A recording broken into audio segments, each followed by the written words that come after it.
This is interesting because on earth you cannot find one person who don't like to be happy and who like to suffer.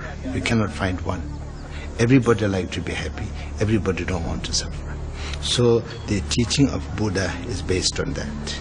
The teaching of Christ is based on that. And why? I think is because both of them are humans. Right, right. But a good thing is if you are following pure Christian lineage, then you are following the path already. In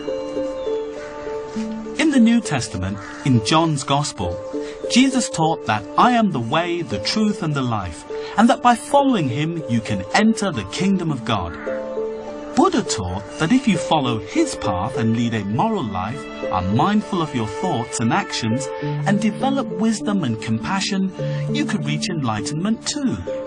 In their teachings, both Jesus and Buddha provide a very practical guide to personal transformation that is remarkably similar. Do to others as you would have them do to you. Consider others as yourself. Professor Duncan Durrett has been studying Buddhism for the past 50 years.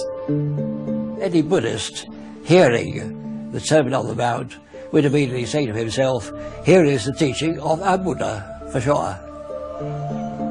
If someone strikes you on the right cheek, offer him the other also. If anyone should give you a blow with his hand, with a stick, or with a knife, you should abandon any desires and utter no evil words. The Buddha and Jesus were attempting to achieve the same object, that an individual could be shown how to be righteous. Righteousness is a technical term amongst the Jews and amongst Christians. A righteous person will always look out for his duty to his neighbour, and the Buddha, on the other hand, is looking for what was called dharma, and that can also be translated righteousness. He wanted the individual to have a model, somebody who has got rid of anything which stands in the way of his being a perfect man. Love your enemies. Do good to those who hate you. Bless those who curse you. Pray for those who abuse you. From anyone who takes away your coat, do not withhold even your shirt. Hatreds do not ever cease in this world by hating, but by love. This is an eternal truth. Overcome anger by love. Overcome evil by good. Overcome the miser by giving. Overcome the liar by truth. The Buddhists think that there is a continuum of life, and by perfecting oneself, one reaches a stage where one is not reborn and suffers no more.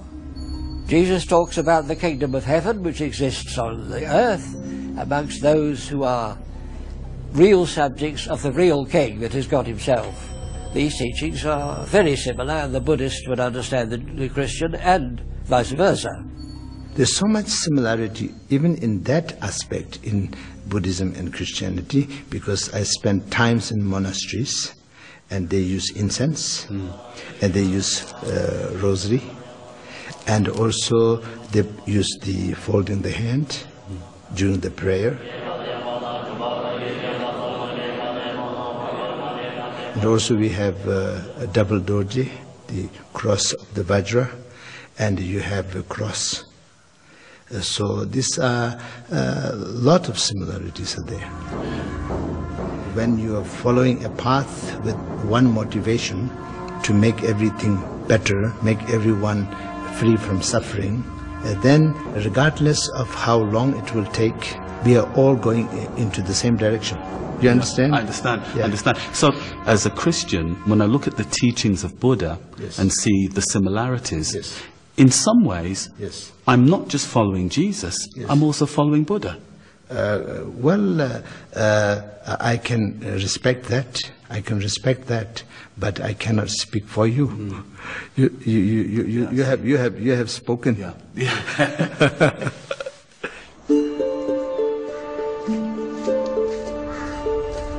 In Tibetan Buddhism, there is a type of holy figure known as a bodhisattva, someone who has put on full enlightenment so they can help others along the right path here on earth.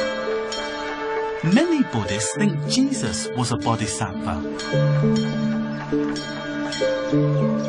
Before I left northern India, I wanted to meet one of Tibetan Buddhism's holiest leaders, the Gyama Karmapa, or the one who carries out the teachings of Buddha, the 17th reincarnation in a line stretching back over 800 years.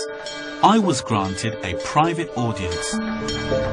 How would you explain Jesus as a Buddhist? Where would you place him? Jesus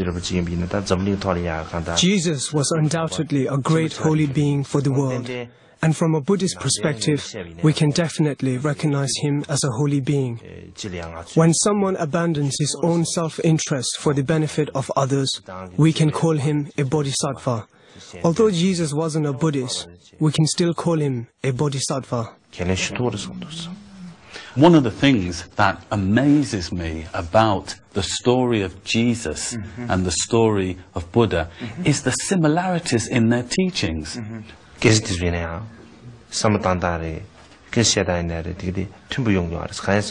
thoughts or teachings are similar because their motivation is to guide others towards the right path. If we look back into history, the stories of these holy beings are always similar.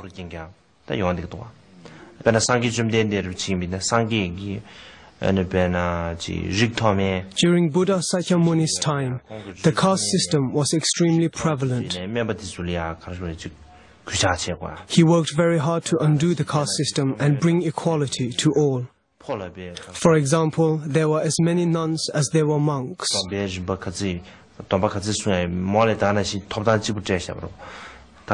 Jesus also brought about many similar changes, such as equality and justice. They both understood their society's problems and so challenged those dogmas.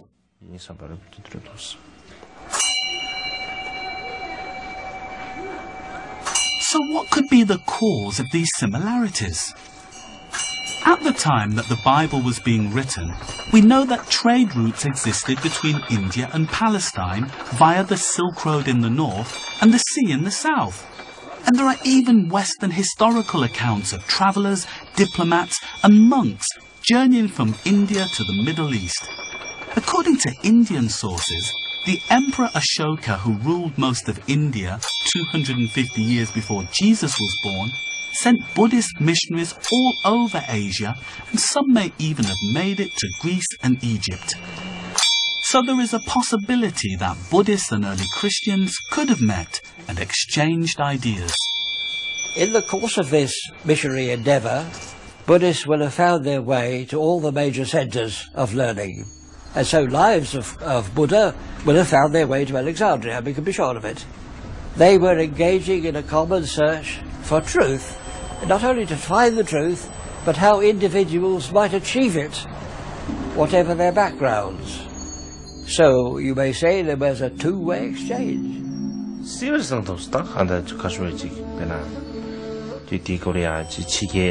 Yes, it is very possible. We have stories where sailors and soldiers who went on campaigns took Buddhist teachings with them. Some believe, and I have been informed, how during Jesus' lost years,